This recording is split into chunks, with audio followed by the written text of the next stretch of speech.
चिड़िया और कबूतर सुबह से उड़ रहे थे। उन्हें खाने को कुछ नहीं मिल रहा था। बहुत मेहनत के बाद उन्हें पहाड़ों के दरमियान एक दाना मिल जाता है। शुक्र है हमें खाने को कुछ तो मिला, वरना तो आज लग रहा था कि खाली पेट ही घर वापस जाना पड़ेगा। हाँ, सही कह रहे हो कबूतर भैया। अभी वो दाना खाने ही वाले थे कि वहाँ कौवा आ निकला। वो कौवा बहुत बुरा था। वो हर परिंदे को तंग करता था। वो आकर इनसे कहता है, तुम लोग इधर क्या कर रहे हो, और ये दाना मत खाना क्योंकि ये दाना मेरा है। क्यों जी काले कौवे, किस खुशी में ये दाना तुम्हारा है? ये हमने पहले देखा है, इसलिए इसे हम खाएंगे। मेरे साथ बहस मत करो। मैं ये दाना रखकर पानी पीने गया था कि आकर इसे खाऊंगा, और तुम दोनों इधर आ पहुँचे। बस इसी बात पे कौवा इनसे लड़ने लगता है और बात हाथापाई तक पहुंच जाती है। वो कौवे का खूब मुकाबला करते हैं, लेकिन कौवा इनसे ज्यादा ताकतवर था। वो इन दोनों की बहुत मार कुटाई करता है। कौवा इनको मार के भाग जाता है, लेकिन इस लड़ाई में चिड़िया का एक पर जख्मी हो जाता है। कबूतर भैया, मेरा पर तो बहुत बुरी तरह जख्मी हो गया है। इससे तो बेहतर था कि हम ये दाना उस कौवे को ही दे देते। चिड़िया, आज अगर हम ये दाना उसको आराम से दे देते तो ये कौवा हमें रोज तंग करने आ जाता। इसको सबक सिखाना बहुत जरूरी था। कबूतर भैया, मेरा पर तो जख्मी हो गया है, और आप तो जानते ही हैं इस इलाके में चीलें जख्मी परिंदों को जिंदा नहीं छोड़ती। हम ऐसा करते हैं, हम रात होने का इंतजार करते हैं। जैसे ही रात होगी हम अंधेरे में यहाँ से निकल जाएंगे। इस तरह किसी को पता भी नहीं चलेगा। लेकिन चीलों को तो खून की खुशबू बहुत दूर से आ जाती है। चिड़िया, मैं हूँ ना तुम्हारे साथ, बस तुम रात होने का इंतजार कर लो। अंधेरा होते ही हम यहाँ से निकल जाएंगे। और फिर चिड़िया की नजर पास पड़े हुए एक बड़े परिंदे की हड्डियों पर पड़ती है। कबूतर भैया, ये तो किसी बड़े परिंदे की हड्डियाँ लग रही हैं। इसे भी इन चीलों ने ही मारा होगा और फिर इसका मांस खा लिया होगा। चिड़िया, तुम तो ऐसे ही डर रही हो, कुछ नहीं होगा। अभी वो ये बातें कर ही रहे होते हैं कि वहाँ एक चील आ निकलती है और वो दूर बैठकर इन्हें घूरने लगती है।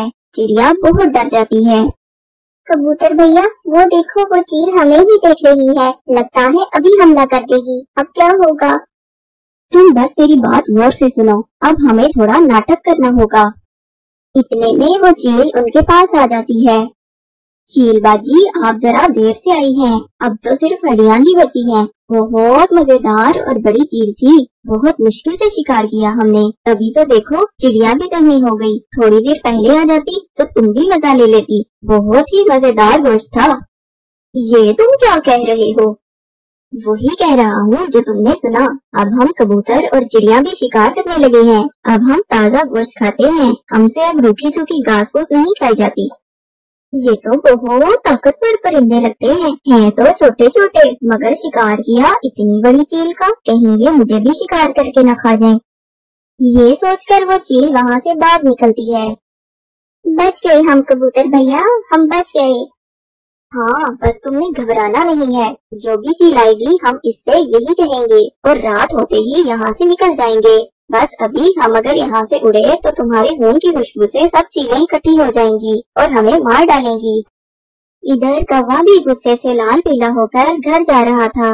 रास्ते में इसे अपनी बीवी मिल जाती है और वो इसके पास चला जाता है। क्या हुआ कौवे?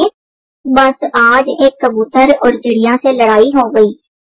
इस कबूतर और चिड़िया की इतनी हिम्मत कि वो मेरे शोहर पे हमला करें। कहाँ है वो? वो पहाड़ों के दरमियान थे, अभी भी शायद वहीं होंगे। तुम चलो मेरे साथ, मैं अभी इनकी खबर लेती हूँ। वहाँ मेरी सहेली चील रहती है, मैं इसे बताती हूँ। और फिर वो दोनों पहाड़ों के दरमियान की तरफ चल पड़ते हैं। वो उड़ते उड़ते सीधा चील के पास चले जाते हैं। चील बाजी, वैसे तो यहाँ और भी बहुत सी चीलें हैं, मगर मुझे आप ही सबसे ज्यादा अच्छी लगती हैं, इसलिए मैं ये खबर आपको देने के लिए आई हूँ। पहाड़ों के दरमियान एक कबूतर और चिड़िया है। चिड़िया का पर जख्मी है। आपको तो जख्मी परिंदे बहुत पसंद है। आज जाकर आप जरा पार्टी ही कर लें। क्या जख्मी चिड़िया? मुझे जख्मी परिंदे बहुत ज्यादा पसंद है। जल्दी चलो, मुझसे तो इंतजार ही नहीं हो रहा। कौवा और इसकी बीवी चील को लेकर वहाँ पहुँच जाते हैं और जरा दूर एक पेड़ पर बैठ जाते हैं। कबूतर और चिड़िया तो वहीं बैठे रात होने का इंतजार कर रहे थे। वो देखे चील बाजी, वो दोनों वहीं बैठे हैं। आप जल्दी से पीछे से जाकर इस चिड़िया को पकड़ लेना। वो तेज नहीं उठकर भाग सकेगी क्योंकि उसका पर जख्मी है और आप आसानी से इसे शिकार करके खा लेंगी। इतने में चिड़िया और कबूतर उन्हें देख लेते हैं और वो फिर से नाटक करते हैं। इतना बड़ा परिंदा खा लिया, लेकिन मेरा पेट तो अभी भी नहीं भरा। जब से गोश्त खाना शुरू किया है, खाने का तो मजा ही कुछ और है। मुझे तो और भूख लगी है। बस वो कौवा और कभी आते ही होंगे उस चील को लेकर। वो इस चील को बेवकूफ बना रहे होंगे और वो चील हमें खाने की लालच में यहाँ आ जाएगी। इसे क्या पता कि हम तो खुद गोश्त खाते हैं और हमने तो कितनी बड़ी बड़ी चीजों का शिकार करना सीख लिया है।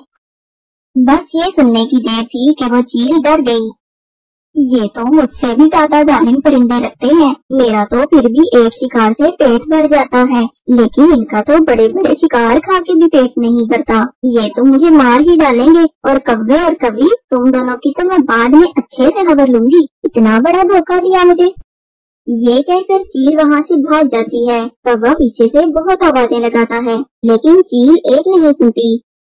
और चील बाजी, बात तो सुने, ये लोग नाटक कर रहे हैं। चिड़िया का पर तो मैंने जख्मी किया है और ये हड्डियां तो पहले से यहाँ पड़ी हैं। चील बाजी सुने तो। मगर चील तो उनकी एक नहीं सुनती और वहाँ से भाग जाती है। ये कबूतर और चिड़िया तो बहुत चालाक निकले। कैसे इस चील को डराकर भगा दिया दोनों ने। कौवा और कवि, अकल हो तो किसी का भी मुकाबला किया जा सकता है। तुमने वो कहावत तो सुनी ही होगी, अकल बड़ी या भैंस। अब तुम भी यहाँ से निकलो। कौवा और कवि नाकाम होकर वहाँ से चले जाते हैं और फिर रात हो जाती है। कबूतर और चिड़िया अंधेरे में आहिस्ता आहिस्ता उड़ते हुए सही सलामत अपने घरों को पहुँच जाते हैं।